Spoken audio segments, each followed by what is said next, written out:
Students welcome back. Previous video में हम लोगों ने देखा था कि हम लोगों ने स्लैक वेरिएबल्स ऐड किए थे हमारे इक्वेशन के अंदर में। स्लैक वेरिएबल ऐड करके हम लोगों को ये पर्टिकुलर इक्वेशन और कंस्ट्रेंट्स मिले थे।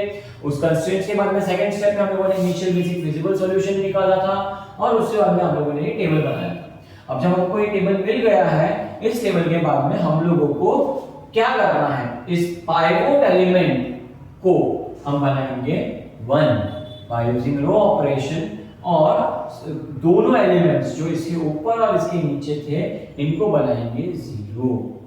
क्लियर? हम लोगों को रो ऑपरेशन से इसको 1 बनाना था और बाकी दोनों एलिमेंट 0 कैसे बनाएंगे और इसमें और भी चीजें ऐड होंगी, ध्यान से समझेंगे हम लोग।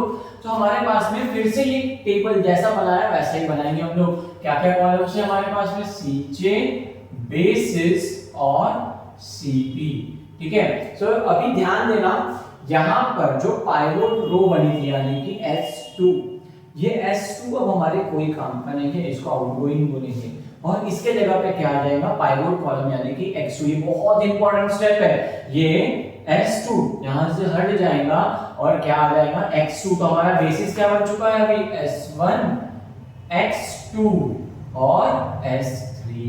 इसके बाद में यहां पर जो बेसिस पे हमारी वैल्यू थी 0, क्योंकि S1 के ऊपर हमारा 0 था।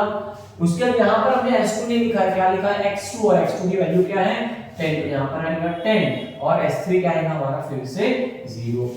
अब हमारे पास में बची हुई वैल्यू हम लिख लेते हैं कॉलम के लिए। क्या बनेगा? X1, X2, S1।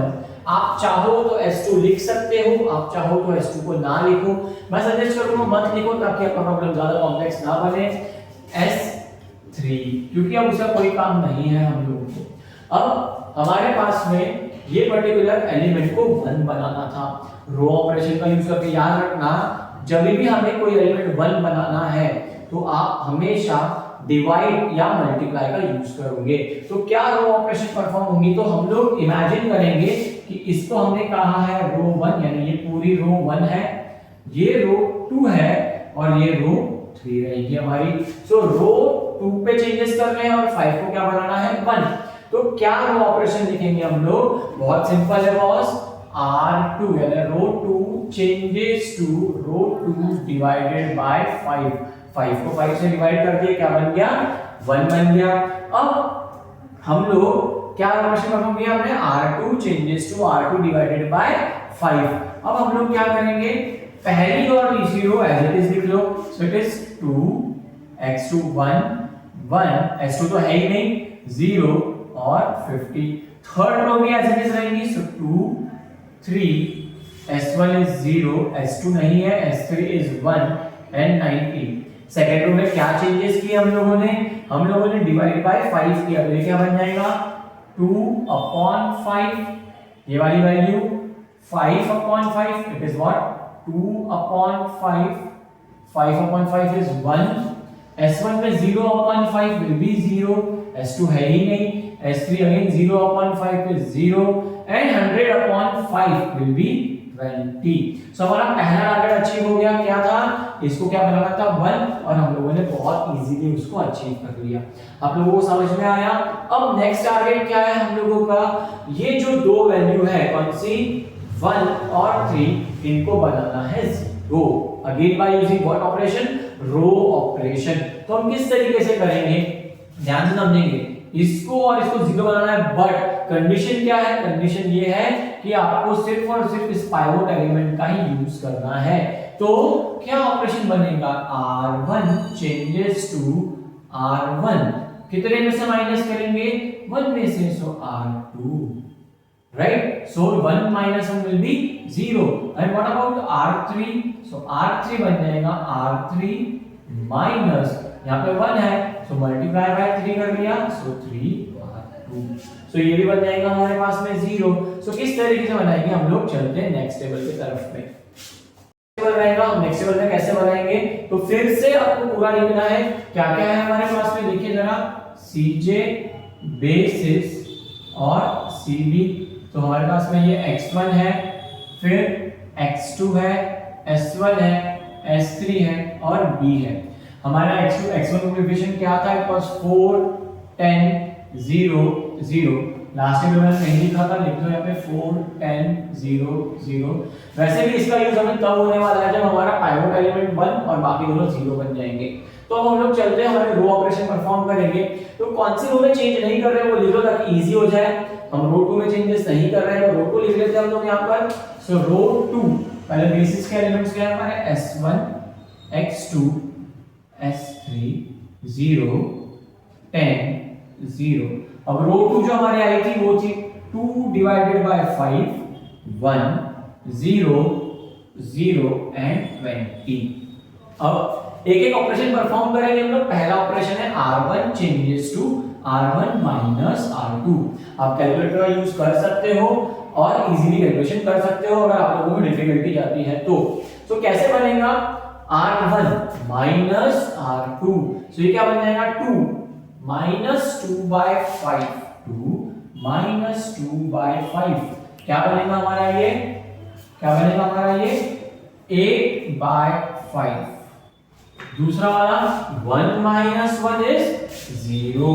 तीसरा वाला 1 minus 0 is 1 0 minus 0 is 0 50 minus 20 is 30।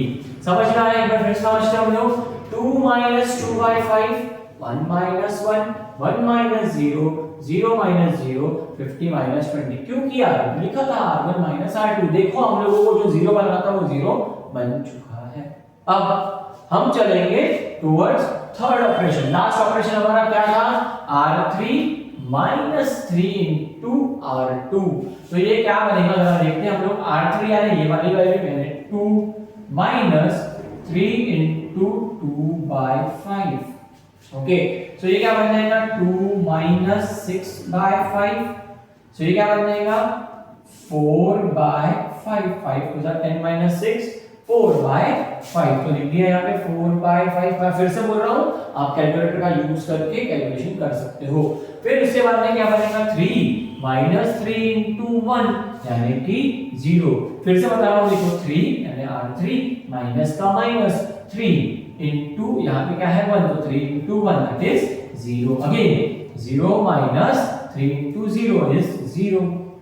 1 minus 3 into 0 is 1 and 90 minus 3 into 20। देखो यहाँ पे रफ में 90 माइनस 3 इंटू 20 gives us 30। सो यहाँ पर आ गया 30। 3 इंटू 20 is 60, 90 माइनस 60 is 30। हो गया हमारा पाइवोट एलिमेंट 1 और बाकी दोनों 0 बन गए। Again the same process repeats. क्या है सेम प्रोसेस हमारी, हम निकालेंगे zj। कैसे निकालते हैं, अगर याद होगा तो this into this plus this into this plus this into this यानी सीधी का कॉलम इनटू पहला वाला कॉलम। तो देखो ये दोनों तो 0 ही है तो वो तो कैलकुलेशन में आने ही नहीं वाले। तो बचा क्या सिर्फ 10। तो अगर इसका कैलकुलेशन हम लोग करें तो क्या बनेगा जरा देखिए, 10 0 into 8 by 5 plus 10 into 2 by 5 plus 0 into 4 by 5। तो 10 into 2 by 5 is equals to 4। आ गया 4। फिर ये तो 0 ही रहने वाला है, ये क्या बनेगा 10। फिर 0 into 1 plus 10 into 0 plus 0 into 0। फिर से 0 into 0 plus 10 into 0 plus 0 into 1। समझ में आया आप लोगों को। अब लास्ट स्टेप क्या करेंगे, cj minus zj। तो it is 4 minus 4 0, 10 minus 10 0, again 0। सो अगर हम देखें तो हमारा cj minus zj जो है वो सारा का सारा 0 आ गया। हमारा स्टॉपिंग क्राइटेरिया क्या है, हमारा स्टॉपिंग क्राइटेरिया है कि cj minus zj सारा का सारा 0 या लेस देन 0 आ जाए। अगर आ गया तो आप रुक जाओगे, अगर नहीं आया तो आपको सेम प्रोसेस रिपीट करनी है। यानी मैक्सिमम पॉजिटिव एलिमेंट निकालोगे, पाइवोट कॉलम बनाओगे, पाइवोट रो बनाओगे थीटा का यूज करके, पाइवोट एलिमेंट लोगे उसको 1 बनाओगे, दोनों एलिमेंट 0 बनाओगे एंड सो ऑन। अब हम लोगों को यहाँ पर वैल्यू मिल चुकी है। हमारा टारगेट था x1 और x2 निकालना। सो हम लोग क्या बोलेंगे, देयरफॉर x1 हमारे बेसिस में नहीं आया है इसलिए x1 is equals to 0 ले लेंगे। x2 हमारे बेसिस में आया है तो x2 is equals to उसकी वैल्यू कितनी आई है 20। सो z is equals to equation क्या था हमारा, देखो जरा 4x1 plus 10x2 is equals to 4 into 0 plus 10 into 20। तो z की वैल्यू कितनी आ गई हमारी 200। Great. So that is all. I hope आप लोगों को समझ में आया है हम लोगों ने कैसे सॉल्व किया है। अगर कोई प्रॉब्लम जाती है तो आप मुझे कमेंट करके बता सकते हो। If you face any problem I am ready to help you out. Thank you for watching. Thank you.